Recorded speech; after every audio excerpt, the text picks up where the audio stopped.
மேம்படுத்தணுங்கிற ஒரே நோக்கத்தோட பல நல்ல காரியங்களை செஞ்சுட்டு வர்றாங்க. இப்போ நம்மளுடைய கடந்த காலங்களில் நம்ம ஊர் குப்பைகள் எல்லாத்தையும் கண்ட இடங்களில் போட்டு அது பல வகையான நோய்களை ஏற்படுத்தி ஊருடைய சுகாதாரத்துக்கு ரொம்ப சீர்கேடாக அமைஞ்சிக்கிட்டு இருந்தது. இதை கொஞ்சம் ஏதாவது மாற்றி அமைக்கணுங்கிற நல்ல எண்ணத்தோட ஒரு சில நண்பர்கள் பெரியவர்கள் ஊரில் உள்ள முக்கியஸ்தர்கள்லாம் ஒரு முயற்சி பண்ணி இந்த மாதிரி ஒரு அமைப்புகளை ஏற்படுத்தி ஜியோங்கிற அவங்க யூத் எக்ஸ்ட்ரா இன்டர்நேஷனலுடைய துணையோட நம்ம ஊரில் ஒரு பைலட் ப்ராஜெக்டா ஒரு 2 வார்டு மட்டும் மேலத்தூர் அருகில் இருக்க 2 வார்டுகளை மட்டும் எடுத்து அது சுகாதாரத்தை மேன்மைப்படுத்தணுங்கிறதுக்காக பல முயற்சிகளை செஞ்சுட்டு வர்றாங்க. இப்போ நம்ம ஊரை பொறுத்தவரை ஒரு நாளைக்கு ஒரு டன்னு அந்த ஏரியாவில் மட்டும் ஒரு டன்னு கழிவு சேகரிக்கப்படுது. இந்த கழிவுகள் எல்லாத்தையும் குப்பைகளை மக்கிற குப்பை மக்காத குப்பை என்று பிரித்து பல வகையில் அதை எந்த ஒரு வேஸ்டேஜும் இல்லாத பிறகு அந்த ஒரு டன் குப்பையுமே உரமாக்குறதுங்கிற நல்ல முயற்சியோட பல வகைகளை செஞ்சுட்டு இருக்காங்க. இதை எக்ஸ்பெரிமெண்டா சோதனையா 2 வார்டில் மட்டும் செஞ்சுட்டு இருக்காங்க. இப்போ இதை எல்லா ஊர்ல இருக்க 21 வார்டுக்கும் செய்யணுங்கிற அபிப்பிராயத்தோட அவங்க செஞ்சுட்டு இருக்காங்க. இது போக இந்த கோழி கழிவுனால ஏற்படக்கூடிய பெரிய வியாதிகளை பற்றிலாம் எல்லாரும் நிறைய சொல்றாங்க, கேள்விப்பட்டிருப்பீங்க. இதுல இன்னைக்கு இருக்கிற ஒட்டுமொத்தமா கீழக்கரையில் இருக்கிற அனைத்து கோழி கழிவுகளும் அவங்க எடுத்து அதை நகராட்சியோட உதவியோட நகராட்சியில இதுக்கு ஒரு வாகனம் வாங்கி கொடுத்துருக்காங்க. அந்த வாகனத்தின் மூலியமா அவங்களே போய் எல்லா கடைகளிலும் அது சேகரிச்சு அதை எந்த வகையில் அதை சரியான முறையில் டிஸ்போஸ் பண்ணலாமோ அது மாதிரி பண்ணி அதை எந்த உரமா மாற்றத்துக்குள்ள எல்லா முயற்சிகளையும் பண்ணிட்டு இருக்காங்க. அது மாதிரி இது போல ஒரு நல்ல விஷயங்களெல்லாம் ஊர் சுகாதாரத்தை முன்னிட்டு ஊருடைய நன்மையை முன்னிட்டு அவங்க எல்லாம் பண்ணிட்டு இருக்காங்க.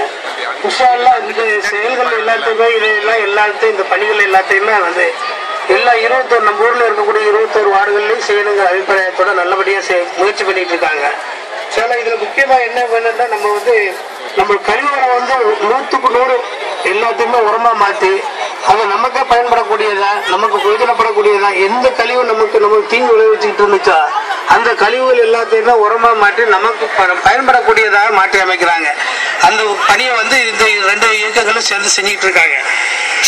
இதனால மக்களுக்கு ஒரு சின்ன விழிப்புணர்வு ஏற்படணுங்கிறதுக்காக இந்த ஒரு சின்ன ஒரு இதுகளை அமைப்பை ஏற்படுத்தி இதுக்காக முக்கியமானவங்களை கூப்பிட்டு இதனால ஏற்படக்கூடிய நோய்களை பற்றி இதை பற்றி மருத்துவர்கள் மற்ற முக்கியஸ்தர்களை கூப்பிட்டு இந்த மாதிரி இதனால நம்ம ஊருக்கு ஏற்படக்கூடிய சுகாதார சீர்கேடுகளை பற்றி சொல்லணுங்கிறதுக்காக இது பண்ணிருக்காங்க. அந்த வகையில் நம்ம துறையிலே இதை பற்றி கொஞ்சம் சொல்லியிருக்காங்க.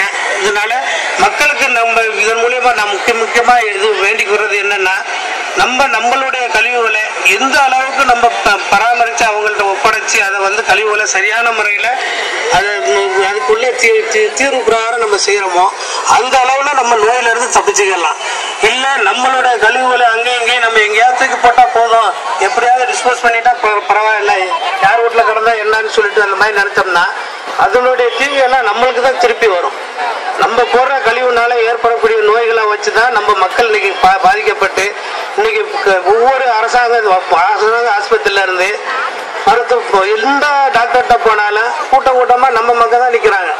பர்டிகுலரா டாக்டர் போனவொடனே கீழக்கரையான்னு கேட்கிற அளவுக்கு சீர்கேடு ஏற்பட்டுருக்கு. அதனால இந்த மாதிரி சீர்கேடுகள் எல்லாம் நிவர்த்தி செய்யணுங்கிறதுக்காக பல வகையில முயற்சி செஞ்சிட்டு இருக்காங்க. அதுக்கு மக்களாய நம்ம நிச்சயமா ஒத்துழைப்பு கொடுக்கணும்.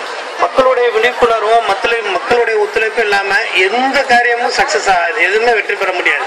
அதனால 100க்கு 100 இதுல நம்ம மக்கள் விழிப்புணர்வோட இருந்து செயல்பட்டு அல்லாஹ்வுடைய கிருபையை கொண்டு நம்ம முயற்சிகளை செஞ்சோம்னா நிச்சயமா 100க்கு 100 நம்ம வெற்றி அடையலாம்.